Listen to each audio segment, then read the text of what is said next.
Bismillahirrahmanirrahim. Assalamualaikum warahmatullahi wabarakatuh. Bersyukur kepada Allah, bersalawat kepada Nabi Muhammad SAW beserta keluarga dan sahabat beliau sekalian. Pada kesempatan kali ini kita akan membahas kisah Julien Drollon berusia 40 tahun.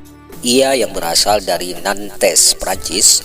Ketika hijrah memeluk agama Islam, ia adalah sosok yang berkepribadian yang menonjol dan unik.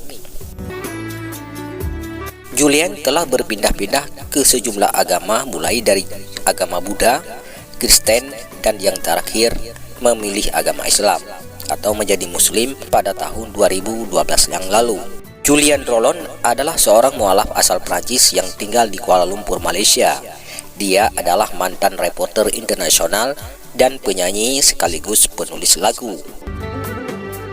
Julien mengisahkan perjalanannya menuju Islam dan bagaimana dirinya merasa bertanggung jawab terhadap orang-orang di sekitarnya yang tidak mengakui Islam. Semasa kecil, Julien yang beragama Kristen Katolik begitu religius dan ingin menjadi seorang pendeta. Namun, ketika masih merasa tidak puas menjadi seorang penganut Katolik, sang ibu mengarahkannya ke agama Buddha dan mengizinkan untuk berpergian pada usia 18 tahun. Julien memiliki kesempatan untuk berkeliling dunia ke lebih dari 50 negara dan Islam adalah agama terakhir yang terlintas di hatinya. Pada generasi ibunya yang menganut Katolik, terjadi pengabaian karena berbagai alasan. Tetapi mereka masih percaya pada Tuhan atau sesuatu yang bersifat spiritual. Dan pada tahun 1990, dengan keyakinan yang kuat, ia memaksa dirinya untuk pindah ke agama Buddha akibat sosok Dalai Lama.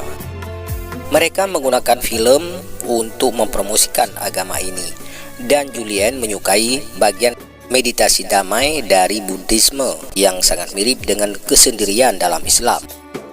Julien menceritakan hal yang membuat dirinya mempertanyakan keyakinannya. Jadi dulu saya menjadi penyanyi selama beberapa tahun.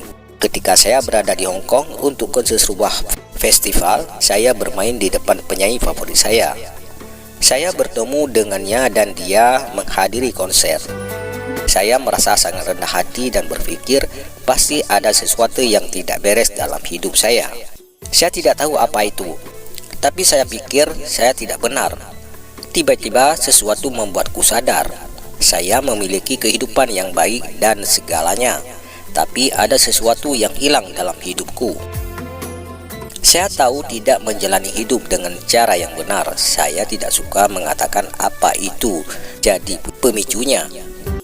Julien memutuskan untuk berjalan 1000 km dari perbatasan Spanyol menuju pantai barat Spanyol.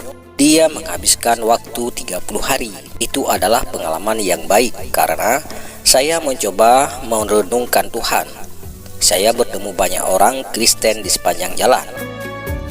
Jadi itu adalah peristiwa besar karena saya berbicara dengan Tuhan sambil berjalan dan saya memintanya untuk mewujudkan dirinya dalam hidup saya.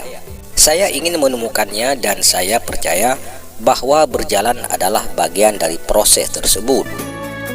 Di akhir perjalanannya yang menempuh 1000 km, Julien berbagi perasaannya. Sayangnya setelah berjalan 1000 km, saya tiba di Santiago de Compostela. Saya menghadiri sebuah upacara dan ada seorang pria Brazil yang datang ke arah saya dengan sepeda dan itu membuat saya takut. Kemudian saya mengatakan kepadanya sebuah penghinaan dalam bahasa Brazil dan dia juga menjawab dengan sesuatu yang buruk. Ketika dia merasa sangat buruk setelah berjalan 1000 km, saya pikir saya merasa lebih suci. Jadi setelah kejadian itu saya sadar jalan kaki saja tidak cukup. Anda harus berjalan dengan sesuatu yang memberi Anda bimbingan untuk tidak menyakiti perasaan orang lain.